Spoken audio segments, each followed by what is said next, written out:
It's the 80s and 90s. Everyone dreamed of video games being in 3D. It's not like the 5th generation of gaming with the PlayStation and the Nintendo 64. Most games looked like this.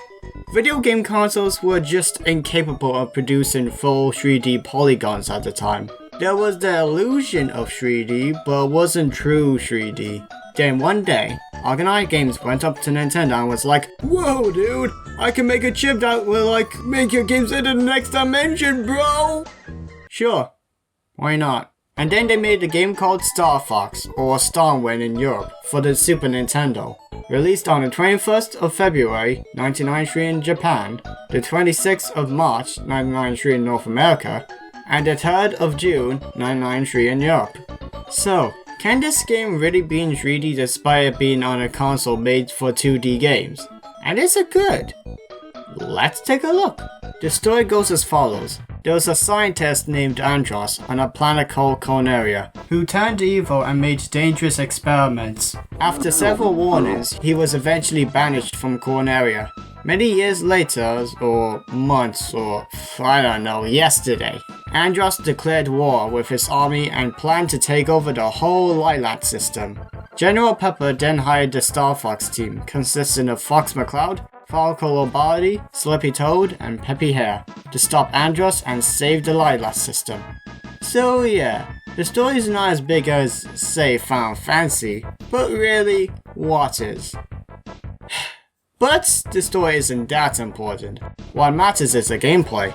And on paper, it's simple. It's a rail shooter game. You shoot things, avoid enemies' fires and other hazards, you fly around, make some stuff go boom, you go boom yourself, which results in a game over and having to start all over again.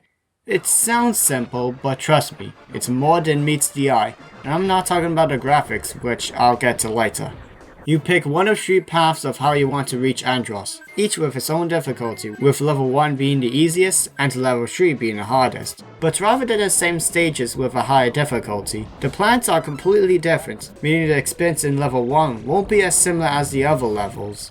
I will say this, level 3 doesn't mess around. Level 1 is alright. Level 2 will definitely catch you off guard if you're not paying attention at all times. But level 3, you have to be Captain of the Millennium Falcon to beat this! Oh dear, God,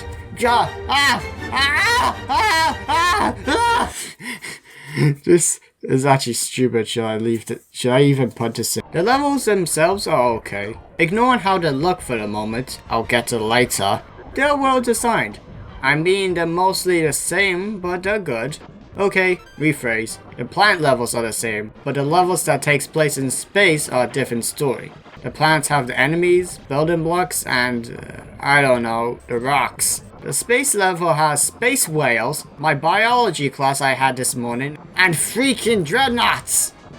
Oh, and rocks too. They're important. And speaking of which, one memorable thing about this game are its secret levels. The first one is a black hole filled with space junk and it sends you further into the game. And the second one is...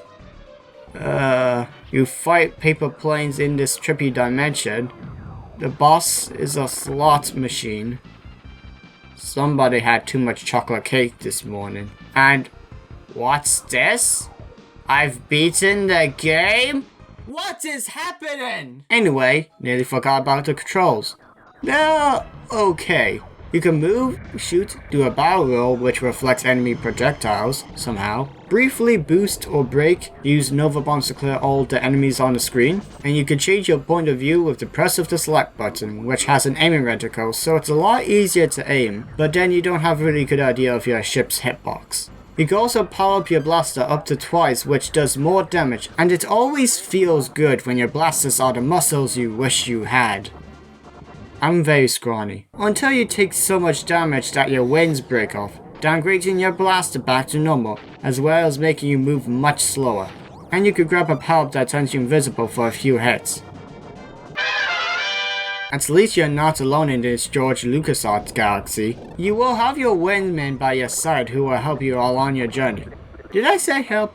I mean do absolutely nothing! Man, I've seen some pretty bad CPUs in my days, but these guys don't even have one. I mean, you have a choice of all of these bad guys. Just shoot one of them! And not only do they do Coronation Street, That's basically nothing. But they also have enemies on their tails, and of course, it's up to you to save them and to get nothing in return.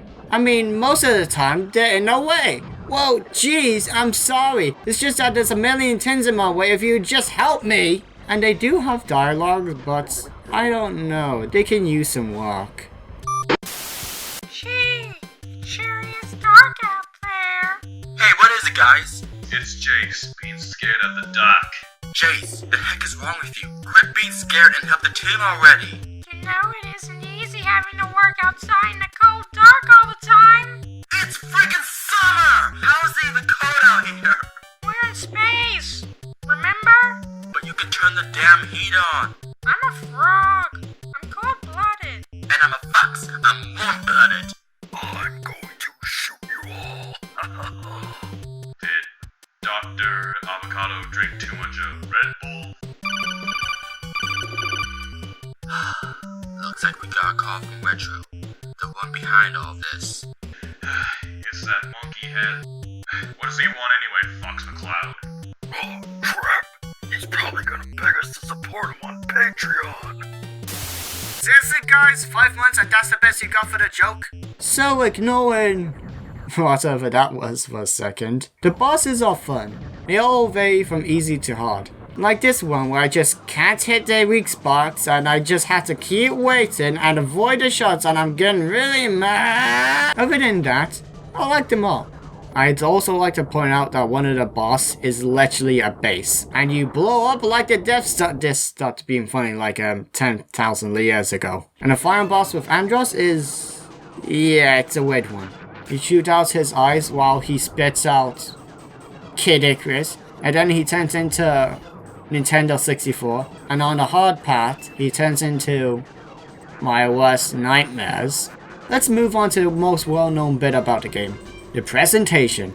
You see, most games looked like this, so seeing a game in 3D was revolutionary back then, especially for a console that was never made to display something like this. Sure, there was games like F-Zero with its Mode 7 and everything, but to see polygons on a console from that generation was amazing.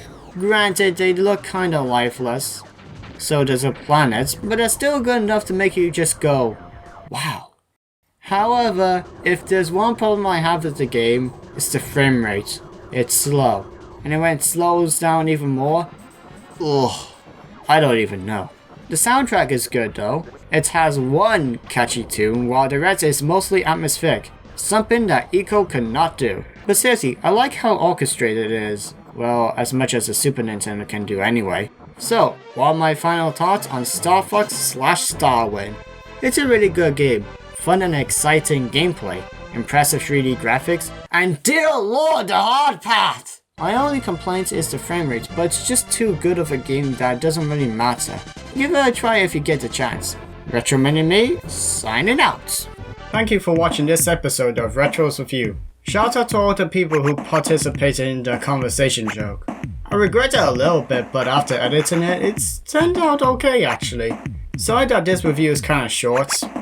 The next one's probably short as well, but I hope you enjoyed the video. Please don't forget to like, comment, subscribe, and share this video across all your friends and family. If you have a bit extra cha-ching, you can support me on Patreon if you like. Anyway, that'll be all. Oh, and don't forget to follow me on Twitter. That's important too.